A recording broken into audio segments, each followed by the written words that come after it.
Hey, Matt, Red River Defense here. How y'all doing? All right, I had a thought, and I do have those periodically, and sometimes it is painful, but I try to act on them sometimes because I'm getting to the point where if I have a thought and I don't act on it immediately, it'll be gone forever. So, I was doing a video earlier about the 60th anniversary Ruger 1022. So, and I mentioned, this is 75th year for Ruger, so they've been doing 75th anniversary stuff on, they've had several pistols and rifles. Their special 75th anniversary stuff came out. And then this was 60th year of the 1022, so they've been doing 60th anniversary of that. But they did have a 75th anniversary 1022. They had a couple of them. So I thought, and I couldn't put my hands on it at the time, but I have got it out here, so I thought I would do a short one. Just to kind of show you the difference between the two. This is the 60th anniversary 1022 that I covered earlier with the Magpul, gray Magpul adjustable stock. The red bolt handle, charging handle, the red trigger. It is stainless, satin stainless. You've got the ghost ring sights, the covered protected front sights. You've got a muzzle device so you've got a thread you can play with. You got Magpul stuff on the Magpul slots on the stock, a rail, and the newly designed magazine release for the 10 round or higher rotary magazine. So that's the 60th anniversary. Go back and look at my video on that. But I do have the 75th anniversary one, which came out prior to this. Now, granted, like I said, this is Ruger's 75th anniversary of the company, but the 60th year they've done the 1022. So I thought it would be interesting to see the differences between the two. So this is the 1022. They're both 22 long rifle, 1022. The guts are the same. The guts on any of these are all the same. The same receivers, the same, internals, everything is exactly the same. But the 75th anniversary has some different features than the 60th anniversary. First and foremost, obviously you'll see, this is a wooden stock. This is a hardwood stock. It doesn't say what it is. It's probably birch, if I had to guess. But you'll notice it's got really nice checkering.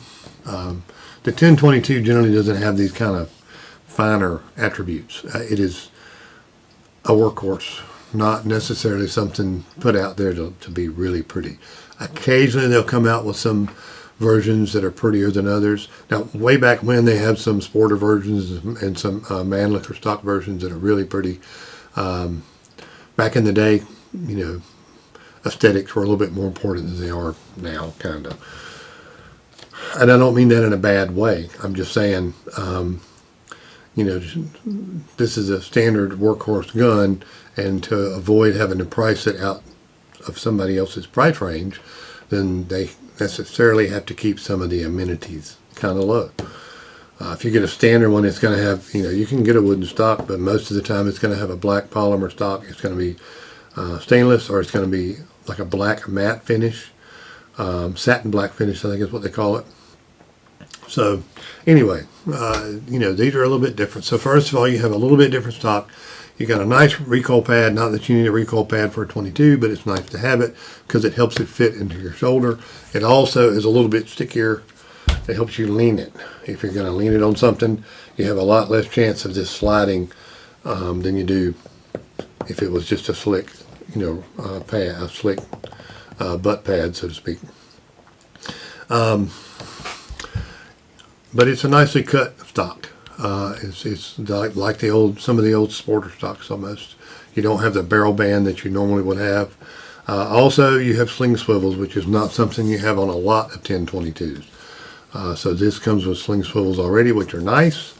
Whereas the 60th anniversary comes with a Magpul stock with slots on both ends where you can create your own sling setup. This actually comes with swivels, which makes life a little bit easier. Okay, so the 60th anniversary has a rail. This obviously does not. Now, but if you look, you'll see it's drilled and tapped for a rail. That's because there is a rail in the box, so you just have to put it on yourself. So it does come with a rail. It's not quite as long as this one.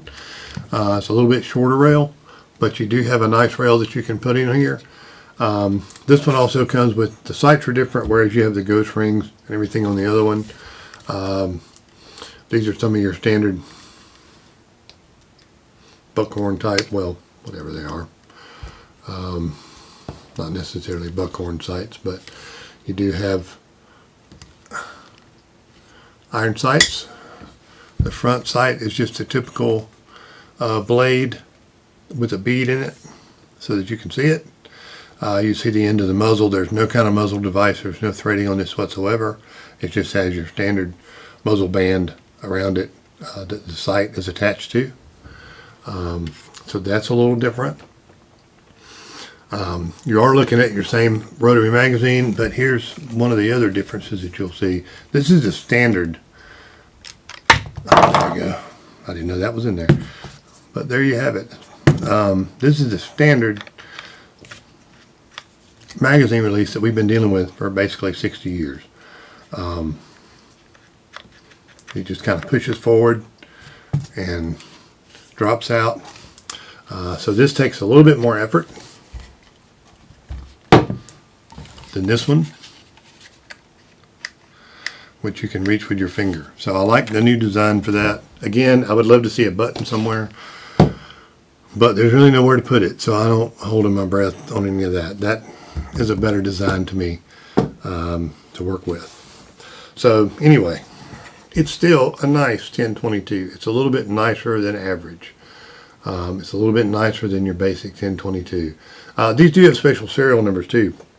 This has an R75 prefix on the serial number. These have an R60 prefix on the serial number, so you'll be able to tell in the future if you have one of the 60th or 75th anniversaries by the serial numbers, which is kind of nice. But anyway, that's pretty much it. I just wanted to kind of go over the differences between the two. This has a really good feel to it as well.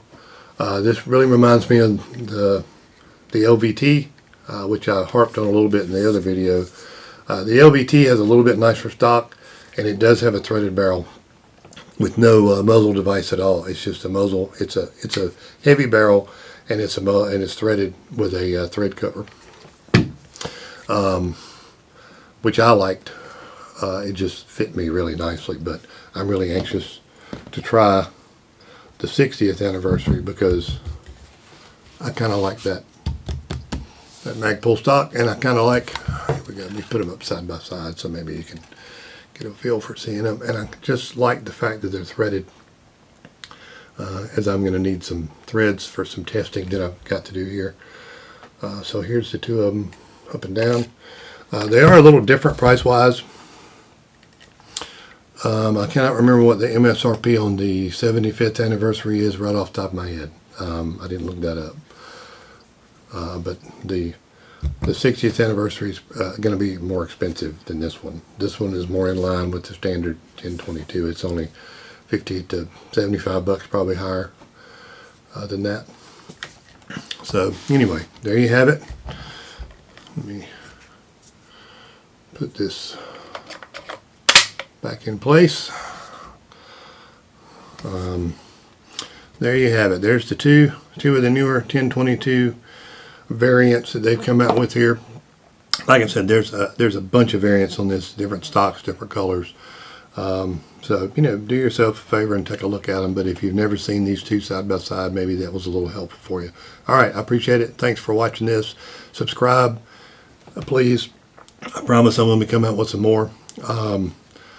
Tell your friends about me or whatever. If you have any questions or comments, please comment on the video. You can ping me on Facebook. You can email me. You can catch me on my website. There's a contact form at redrootdefense.com.